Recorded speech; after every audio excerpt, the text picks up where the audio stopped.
আর এই যে রসুনগুলো থেতো করা হয়ে গেছে, এর মধ্যে একেবারে কাঁচা লঙ্কাগুলো আমি দিয়ে দিলাম। আর এই যে কচুর শাকটা দেখছো, কচুর শাকটা কিন্তু আমি বানাবো না, এরকম করে ছিঁড়ে নেব ছোট ছোট করে।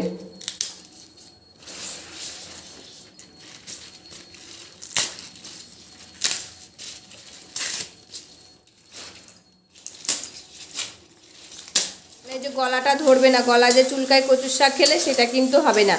আর বেশি করে একটু লঙ্কা আর এই যে রসুন দিতে হবে এই রেসিপিটাতে, তাহলে কিন্তু খেতে খুব ভালো হবে খেতে। নমস্কার বন্ধুরা, আমি পাপিয়া। আমার এই ইউটিউব চ্যানেলে তোমাদের সকলকে জানাই অনেক অনেক স্বাগত আর ভালোবাসা। আজকে নতুন আরেকটি ভিডিও নিয়ে চলে এসেছি। ভিডিওটি স্কিপ না করে সম্পূর্ণ ভিডিওটি দেখার অনুরোধ থাকবে। আজকের ভিডিওটি হচ্ছে, আজকে তোমাদের সাথে একটা রেসিপি শেয়ার করব, শাকের রেসিপি। তা দেখো, এই যে কচুর শাকের রেসিপি তোমাদের সাথে শেয়ার করব। তার জন্য দেখো প্রথমে কচুর শাক তুলে নিয়েছি, আর কচুর শাকগুলোকে কিন্তু ভালো করে ধুয়েও নিয়েছি। এবার কচুর শাকটা বানিয়ে নিই। আর কচুর শাকটা আমি কি দিয়ে রান্না করছি চলো তোমাদের সাথে শেয়ার করি। আজকে কচুর শাকটা রান্না করব এই যে রসুন ফড়ং দিয়ে। তা দেখো অনেকগুলো কিন্তু আমি রসুন নিয়ে নিয়েছি এর ভিতরে। আর এই যে মোটা মোটা রসুনগুলো আমি সাঁড়াশি দিয়ে ভালো করে থেতো করে দেব। আমি কিন্তু সব রসুনগুলো থেতো করব না, আর এই যে শুধু বড় বড়গুলো থেতো করব। আর কিছু রসুন কিন্তু এরকম আস্ত রেখেই দেবো আমি। আর এগুলো থেতো করছি একটু সেন্টটা ভালো বার হবে তার জন্যে কিন্তু। আর এই যে ছোটো ছোটোগুলো কিন্তু আস্তই থাকবে। এই যে রসুনগুলো থেতো করা হয়ে গেছে, এর মধ্যে একেবারে কাঁচা লঙ্কাগুলো আমি দিয়ে দিলাম। আর এই যে কচুর শাকটা দেখছো, কচুর শাকটা কিন্তু আমি বানাবো না, এরকম করে ছিঁড়ে নেব ছোট ছোট করে।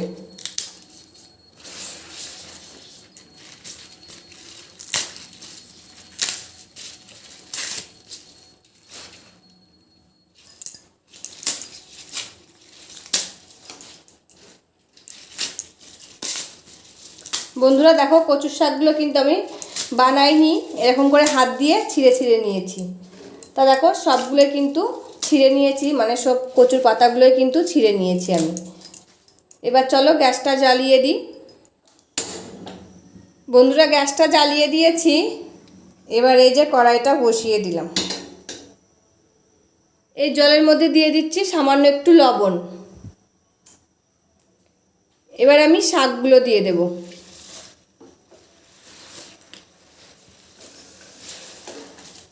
এবার আমি একটা ঢাকনা দিয়ে ঢাকা দিয়ে দিলাম। শাকগুলো একটু ফুটে উঠেছে, এবার আমি ঢাকনাটা একটু নামিয়ে শাকগুলো নেড়ে দেব। এই যে শাকগুলো একটু উল্টিয়ে দিলাম। ওই পিঠটা দেখো বেশ নরম হয়ে গেছে, আর তখন কিন্তু কড়াইতে ধরছিল না, যে একটু ফুটে উঠেছে। আর দেখো কয়টুকু হয়ে গেছে।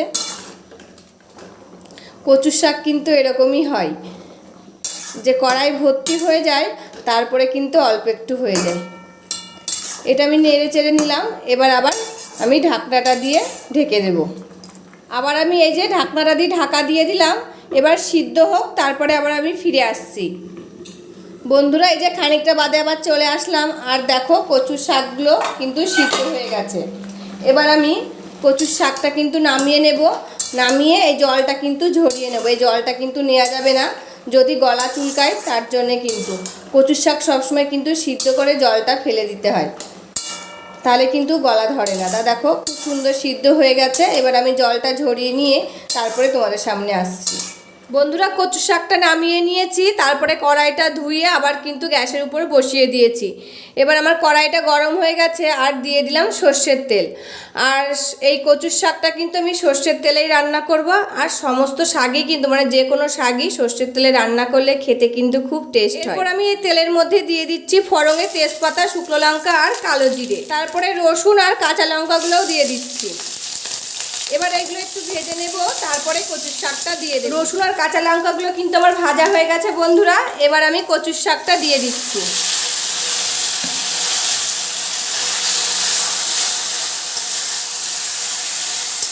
দিয়ে ভালো করে নাড়াচাড়া করে নিতে হবে। আর এই যে কচুর শাকটা কিছুক্ষণ ধরে কিন্তু আমি রান্না করে নেব, তারপরে আবার আসছি। আর কচুর শাকটা যত ভালো করে শোকানো যাবে ততই কিন্তু ভালো হবে, মানে যে গলাটা ধরবে না, গলা যে চুলকায় কচুর শাক খেলে সেটা কিন্তু হবে না। আর বেশি করে একটু লঙ্কা আর এই যে রসুন দিতে হবে এই রেসিপিটাতে, তাহলে কিন্তু খেতে খুব ভালো হবে। খেতে স্বাদ অনুযায়ী দিয়ে দিলাম লবণ। দিয়ে দিলাম হলুদ গুঁড়ো আর দিয়ে দিলাম সামান্য একটু চিনি। শাকে কিন্তু চিনি দিতেই হয়, চিনি না দিলে শাকটা যেন খেতে কীরকম লাগে। তা দেখো সামান্য একটু চিনি দিয়ে দিয়েছি, তাতে কিন্তু শাকের টেস্টটা দ্বিগুণ বেড়ে যাবে। তা দেখো ভালো করে সবগুলো আবার শাকের সঙ্গে মিশিয়ে নিচ্ছি, দিয়ে খানিকক্ষণ আর একটু শুকাবো, শুকিয়ে তারপরে কিন্তু শাকটাকে আমি নামিয়ে নেব। বন্ধুরা দেখো কচুর শাকটা কিন্তু হয়ে গেছে আমার, এবার আমি নামিয়ে নেব। দেখো প্রথমে কড়াইতে ধরছিল না কচুর শাকটা, আর সেই কচুর শাকটা কয়টুকু হয়ে গেছে রান্না করার পর দেখো। আর এত সুন্দর একটা সেন্ট বার হচ্ছে, মনে হচ্ছে এখনই কিন্তু আমি ভাত খেয়ে নেব। তা দেখো যেইটুকুই হয়েছে সেইটুকুই কিন্তু হয়ে যাবে আমাদের। তা কচুর শাকটা চলো নামিয়ে নিই। এই যে কচুর শাকটা একটা প্লেটে নামিয়ে নিলাম। কচুর শাকটা তো হয়ে গেছে, নামিয়ে নিয়েছি। আর এই যে পুষ্টিগুণ সম্পূর্ণ এই কচুর শাকের রেসিপিটা কেমন লাগলো তোমাদের কমেন্ট করে জানিও। আর এই কচুর শাকে কিন্তু অনেক পুষ্টি, কচুর শাক খাওয়া খুব ভালো, কিন্তু আমাদের শরীরে রক্ত তৈরি হয়, এমনকি রক্ত পরিষ্কার করে এই কচুর শাক খেলে। তা দেখো আমার কচুর শাকটা তো রান্না হয়ে গেছে, তাহলে নামিয়ে নিয়েছি। তবে বন্ধুরা আমার এই রেসিপিটা কেমন লাগলো তোমরা কিন্তু অবশ্যই কমেন্ট করে জানিও। আর আমার এই রকম ভিডিওগুলি যদি তোমাদের ভালো লাগে প্লিজ একটা লাইক কমেন্ট শেয়ার ও সাবস্ক্রাইব করে আমার পাশে থাকবে। আজকের মতন ভিডিওটা এখানেই শেষ করছি, আবার দেখা হবে নতুন একটি ভিডিওর সাথে। ততক্ষণে তোমরা ভালো থাকবে, সুস্থ থাকবে আর সাবধানে থাকবে, পরিবারের সকলকে ভালো রাখবে। আবার দেখা হবে নতুন একটি ভিডিওর সাথে।